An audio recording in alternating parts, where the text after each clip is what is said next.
Welcome to All the Good Ones Are Taken, also known as Echo. I'm Megan. And I'm Alex. And this is our podcast.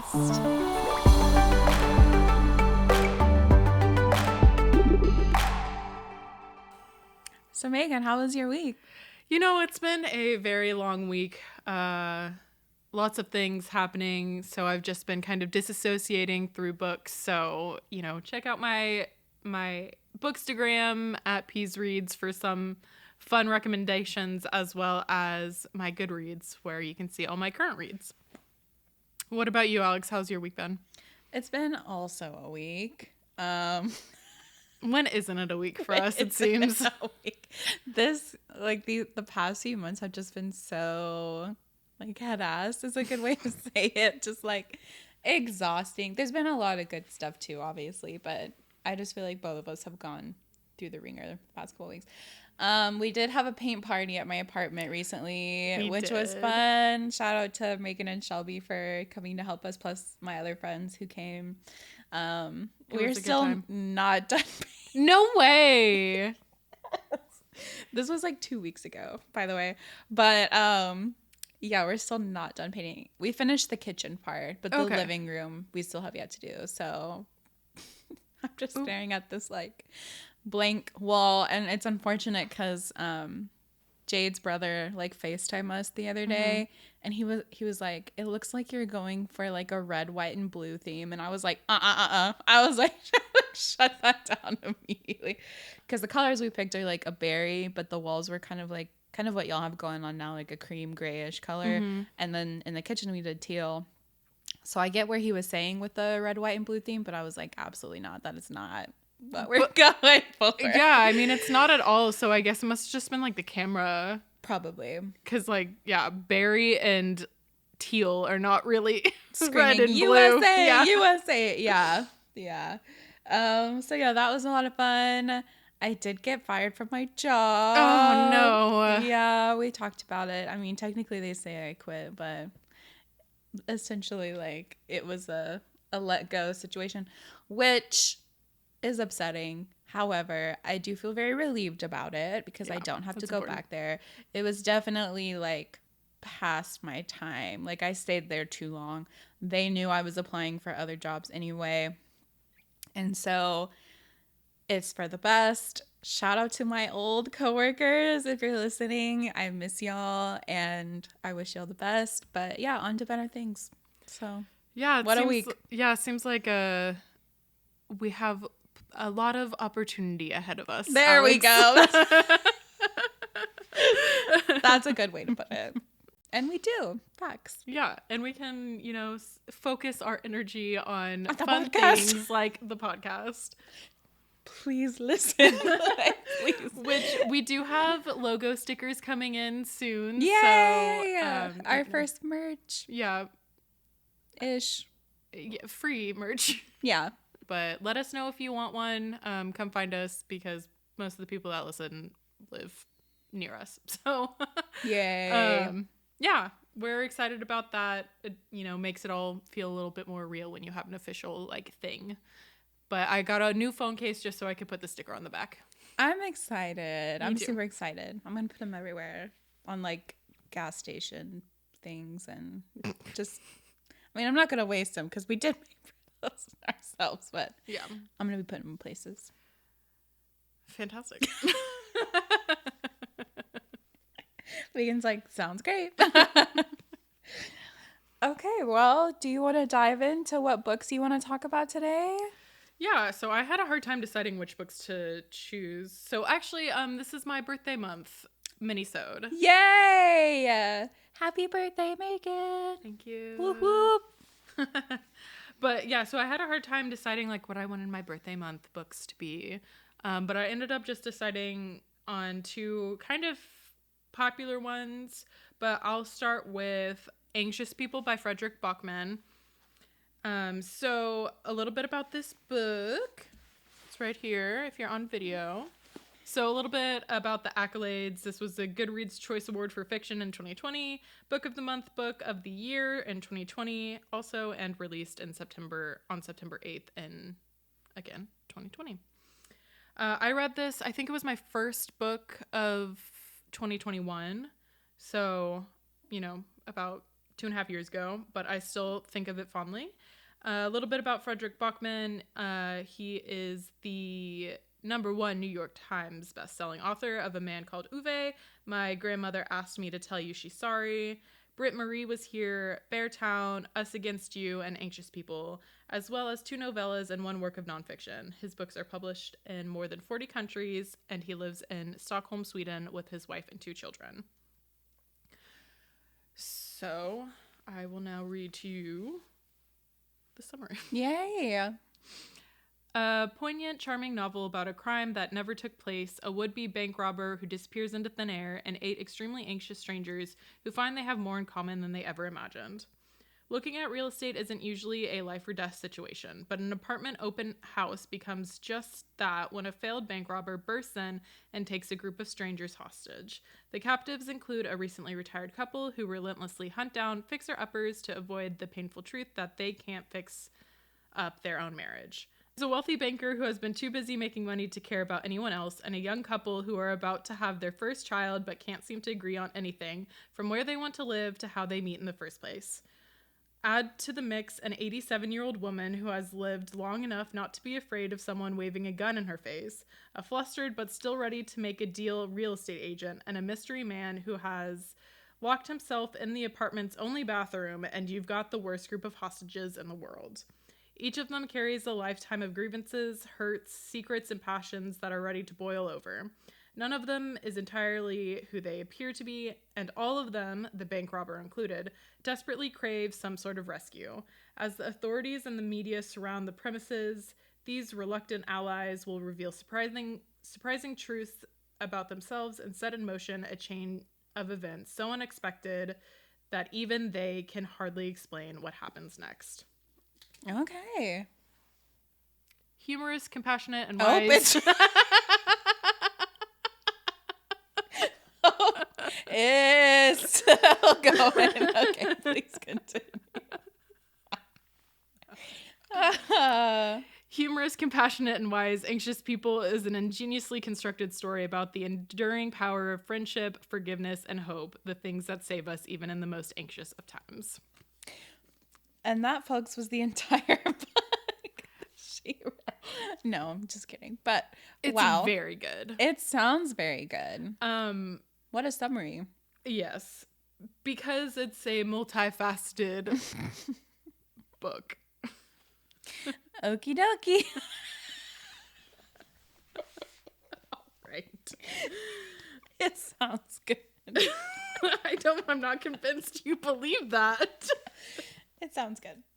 It is. It really is actually one of my favorite books. So I also recently read A Man Called Uwe, which has recently turned into a Tom Hanks movie called A Man Called Otto, which is also really good. And I do recommend both of them highly. I haven't watched the Tom Hanks movie, but it is, the book at least, is very good. And there's a cat in it. And who doesn't love a cat? A cat always makes a book. It does. So I just looked it up. My review on Goodreads is hilarious, quirky, stupid, heartwarming, and most importantly, hopeful. And I gave it 5 out of 5 stars. Okay. Fantastic read. I recommend, especially if you have ever just like looked at someone that you know you'll never meet again and just like wonder what their life is like, you know? There's a word for that. I think it's Sonder. Have you heard that? No, but it's probably Swedish, like him. Okay. Yeah, I think Sonder means like looking at somebody and realizing that they live like a full life separate from your own, and they have their own experiences and own like people they talk to and jobs that they go just like you, but it's separate. The profound feeling of realizing that everyone, including strangers passing in the street, has a life as complex as one's own, which they are constantly living despite one's personal lack of awareness of it. There you go. That was much more concise than the garbled response I was saying, but yes. Thanks, Wikipedia. The message was there. Yeah, it's really interesting to think about that concept, and just in general, Fredrik Backman does a very good job, or Backman, does a very good job of taking these kind of small, seemingly insignificant things and making a novel where you think about it and consider it. And that's exactly, I think, what he was trying to get at, is like that concept of Sonder with this novel. Very cool. I like that concept a lot. Yeah, and it has a kind of like a mystery, who's the bank robber situation, and overall very good. Excellent. I'm glad you enjoyed it. Yeah, so I hope y'all give it a read. Yay. What about you, Alex? What you got for us? Okay, so I'll start with my first book, which is A Stranger in a Strange Land by Robert A. Heinlein. And this one's from my dad because he suggested it to me many years ago, and it just took me fucking forever to read it. It's just, I'm not a huge fan of the sci-fi genre unless it comes with sexy aliens. So, as we talked about last Minisode. Which I have read up until like, I think 9, and Meagan really liked that.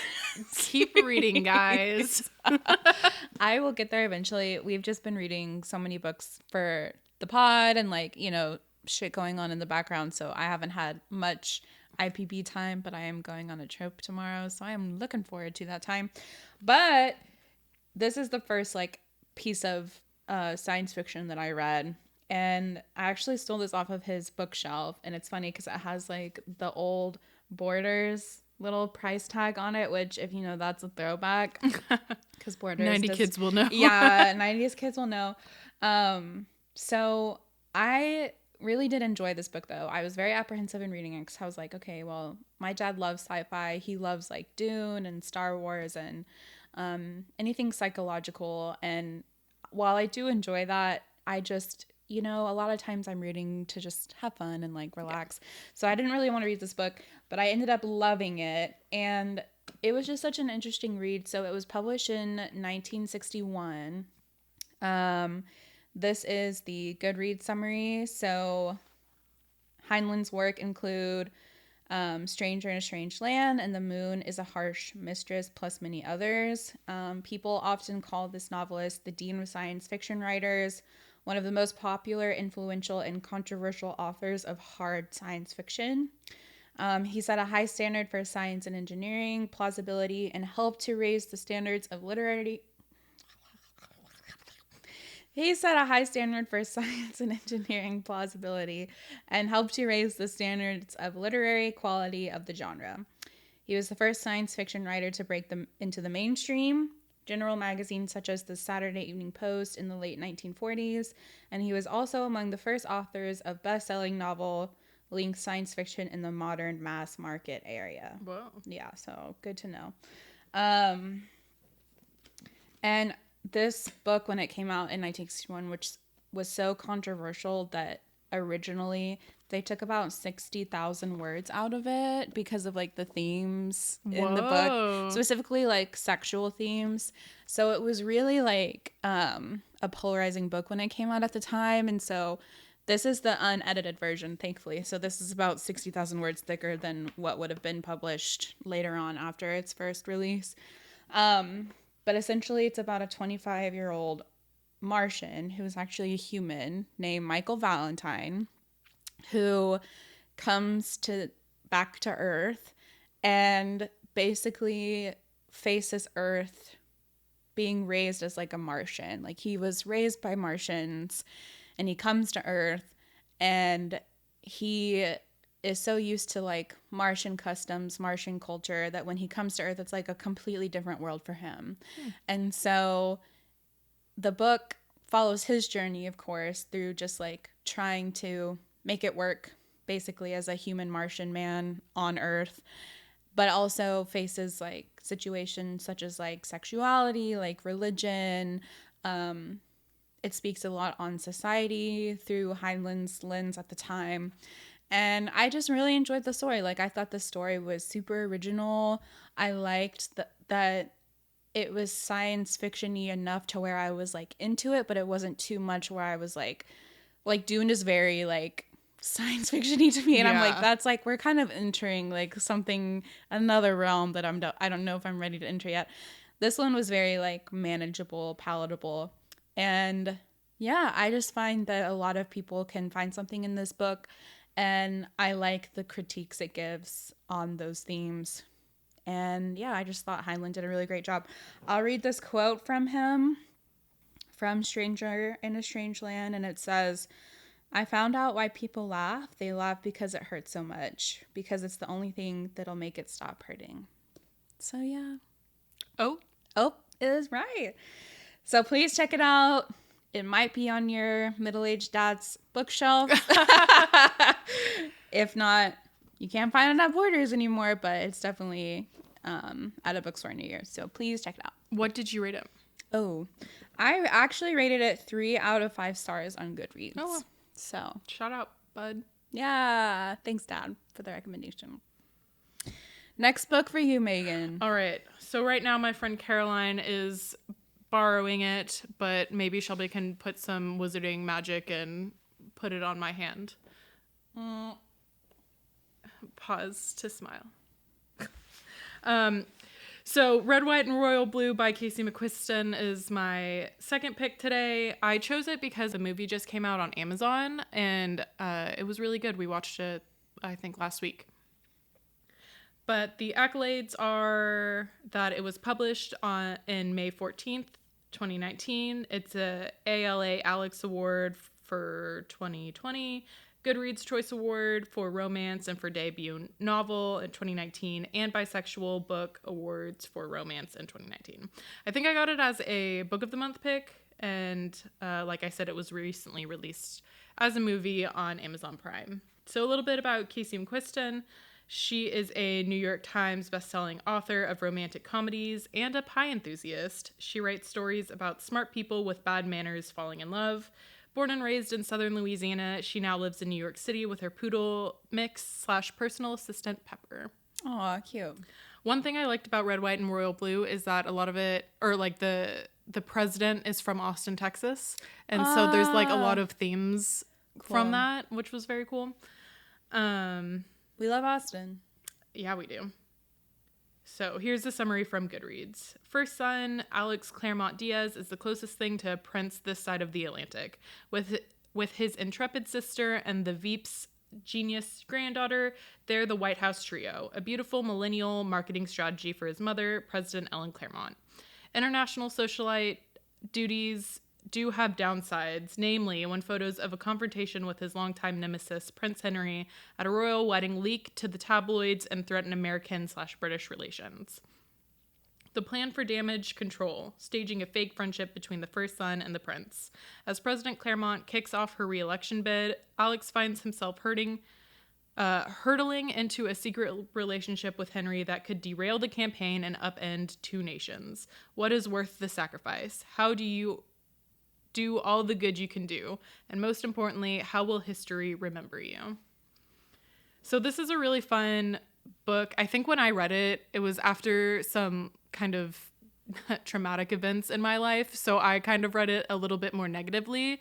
But when I watched it, I was like, oh, this is just a Hallmark movie. Aww. Like, it's super cute, super light, super fun. So I gave it a 4 out of 5 stars, which is still very good. Okay.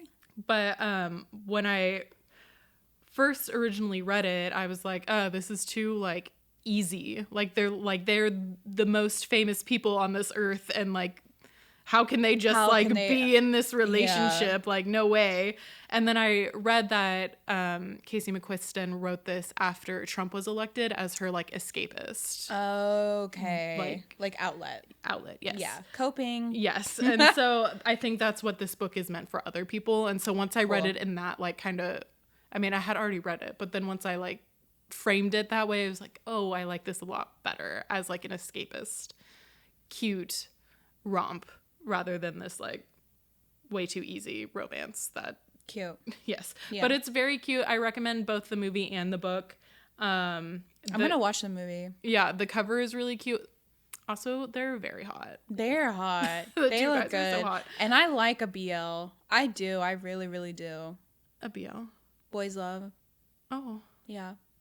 I thought it was MLM. No, that's... Multi-level marketing.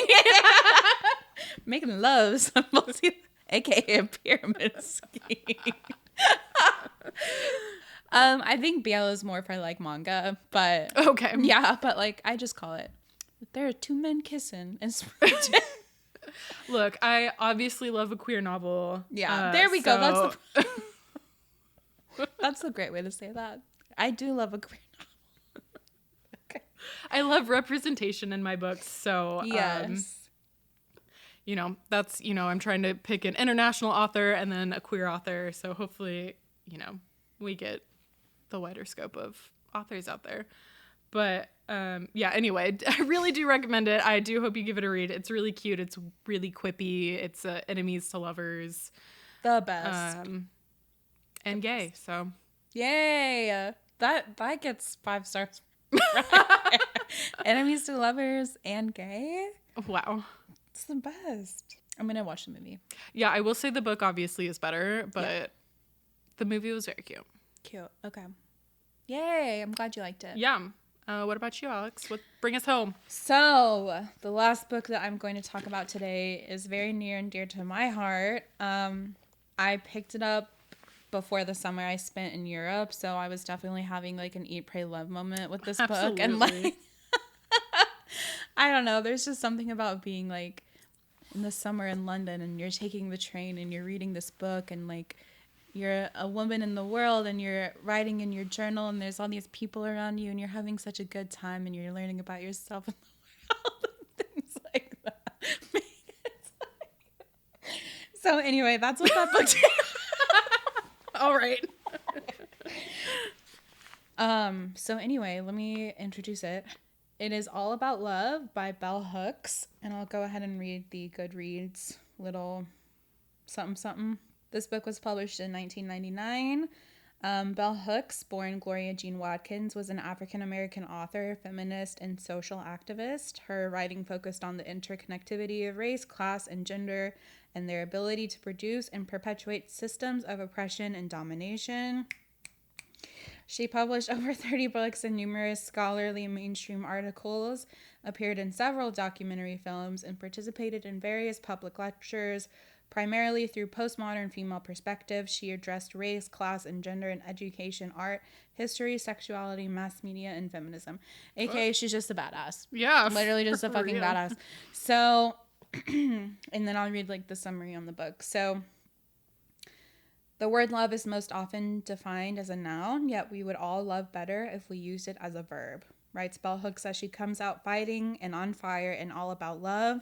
Here at her most provocative and intensely personal, the renowned scholar, cultural critic, and feminist skewers our view of love as romance.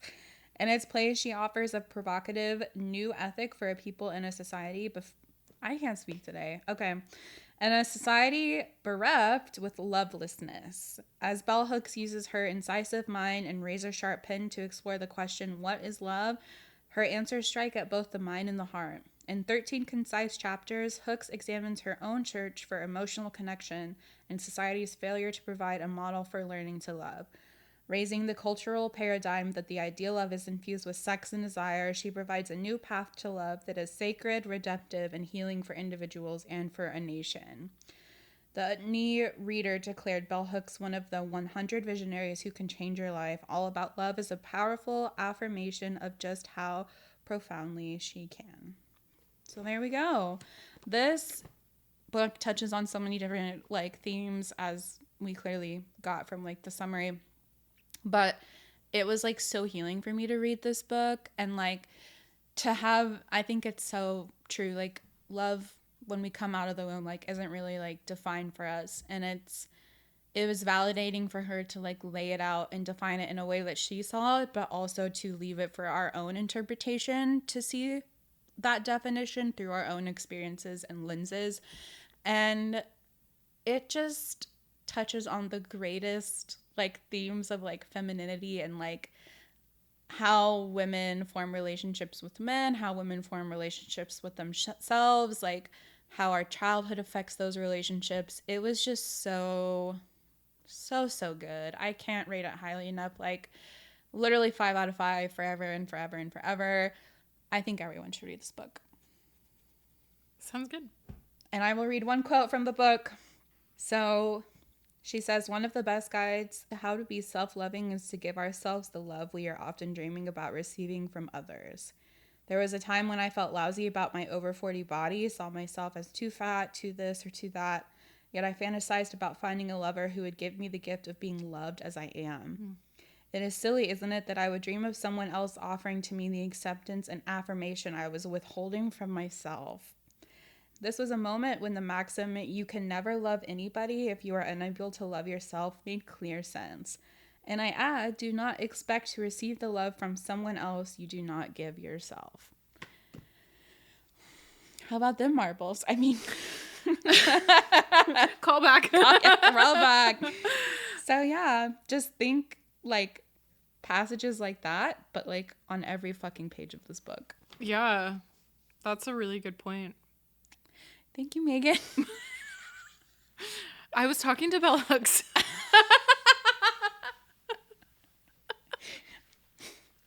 Yeah, that was a really good point. Okay, girl. No, but really shout out to Bell Hooks. She's amazing. Yeah, no, that's a great recommendation, and I am excited to look into it. Let us know in either like our DMs or our email at goatpod@gmail.com or Instagram at goatpod or our TikTok at goatpod. Hey. Yeah, but let us know if you have any recommendations for us to do during a minisode or a full out episode. We are willing to hear your recommendations for us, or if there's just like a big book talk book that you've been wanting to, hear covered, let us know. And we will consider it. Yeah, absolutely. We're at GoPod at TikTok and also on Instagram, Spotify, Apple Podcasts, and YouTube. Please give us a check out there. Please give us like a review and a comment if you so wish, desire to do that. We'd love to hear some feedback and constructive criticism if there is any. And yeah, just like what y'all like about the episode, what y'all would like to hear from future episodes, perhaps, or just like a discussion of the book that we talked about in the episode. I'd love to hear that. Yeah, any corners we could add. We want to hear from you guys, so let us know what you think. Hell yeah. Like, comment, share, subscribe. Definitely share. Please share. Although we have gone worldwide with our listenership. We are worldwide. Thank you mainly to Ailish, who lives in Ireland. Yeah, shout out to Ailish.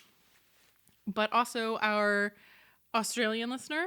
Our one listener in Kenya. And our one listener in Georgia. There we go. Worldwide, baby. So keep sharing. Yeah. And the 100 some odd listeners in the U.S., of course. Shout out to you guys. Absolutely. Yeah, we are excited. We're actually growing a lot faster than I thought we were. I know. So, which is not at all a lot, but it's really exciting. And it feels good. And I'm glad that y'all are giving us the time. So thank you. Yeah, we appreciate it. And we will be back in 2 weeks for episode 6, I think. Yes. No. Episode 4. Yeah. We will be recording episode 6. Yeah. Episode 4 will be posting.